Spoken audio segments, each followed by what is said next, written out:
Kyeema's loot guide highlights every drop worth chasing for hunters in Hellfire Ramparts. Okay, let's rock on with my hunter loot guide for the Hellfire Ramparts. First boss of Hellfire Ramparts, Watchkeeper Gargomar. Hunters, here's the loot rundown. Scale leggings of the skirmisher. These are the prize: agility, attack power, 3 sockets and MP5. They're the hunter item from Gargomar, hands down. You don't need fancy cuts for these leggings. Don't blow your gold chasing perfect gems. Blood garnet for agility, shifting shadow dranite for a mix of agility and stamina, and a rigid golden dranite for hit. But honestly, just use whatever's cheap or already in your bag. Stats are stats. The next item is a pair of leather braces of finesse. They're okay, but if you've completed the Hellfire quest for the Demon Slayer wrist guards, these are only slightly better, with +6 agility and +2 attack power, though they even beat giant stalkers and dragon stalkers if you're still wearing those. I wouldn't recommend taking these from a rogue or a druid, since you'll probably replace them with an upgrade in the underbog. Gargomar also drops a Shadow Rend Longblade. It's usable, but most hunters will already have the Rage Reaver quest reward from Hellfire, or soon replace it with the Survivalist Pike from Zangmarsh. Unless no one wants it, skip it and move on. As for heroic loot drops, the only thing of interest is the Wild Stalker boots. They're part of the Giant Stalker recolor set. There's also an epic green stamina resilience gem for PvPers. Second boss, Omor the Unscarred. Picture a Doomguard, only uglier and meaner. His Foulhound summons are the key mechanic. Deal with them quickly or they'll overwhelm the group. Now let's look at the loot he drops for hunters. Omar can drop the blood-stained Ravager gauntlets. Hunters will be chasing these. 307 armor, 13 agility, 19 stamina, 14 intellect, and 2 red sockets with 26 attack power. Good solid stats. They tie into the Beast Stalker recolor set, lining up with the skirmisher leggings that dropped earlier, hopefully. If you get these, you can also grab the Sure Step boots from the Weaken the Ramparts quest, rather than the male glove option. We have many glove choices, but fewer boot options, and these will remain useful for several levels.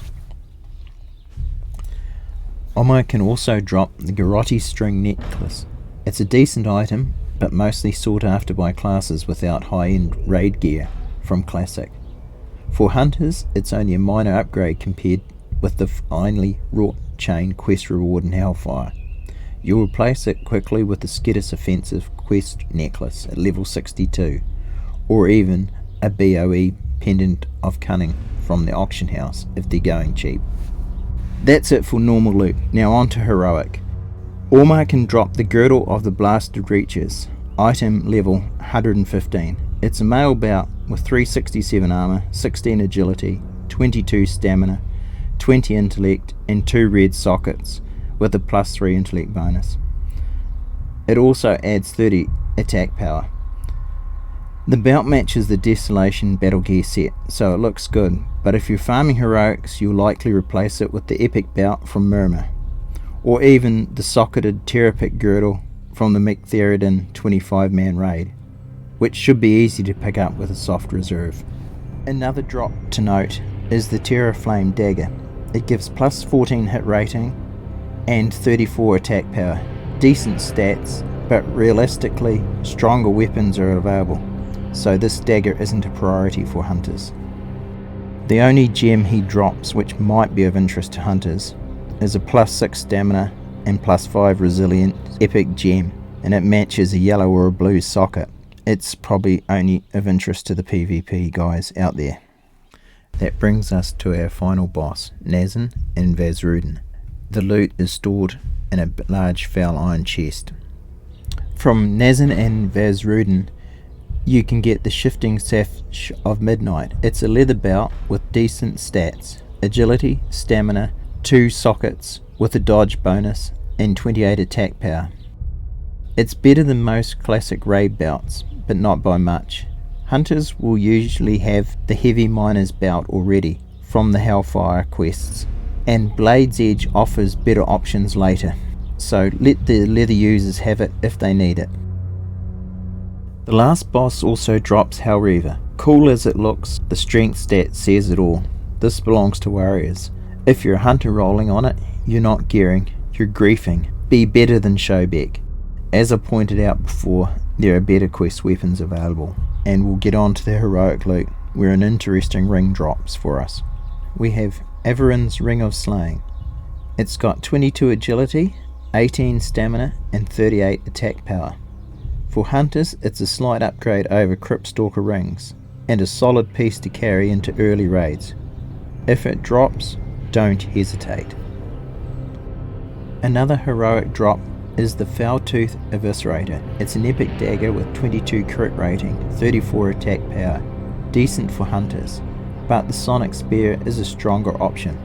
If the dagger goes uncontested, grab it. It can serve as a filler piece. That wraps up the loot drops, but there's one quest worth mentioning. Weaken the Ramparts. It's a dungeon quest to kill the bosses inside the ramparts. For Alliance, Lieutenant Chadwick in Honorhold gives it. The reward is the Handguards of Precision, plus 20 agility, plus 28 stamina, plus 38 attack power, solid mail gloves. But in practice, the leather sure step boots from the same quest hold up longer, with 20 agility, 28 stamina, and 38 attack power. The boots won't be replaced nearly as fast, making them the smarter pick. You also have to loot Vazradin because he drops an ominous letter.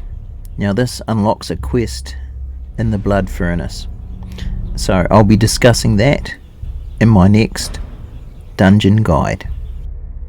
That concludes the Hunter Loot Guide for Hellfire Ramparts. Claim your gear and rise tall, and let Elune's light shine upon your path.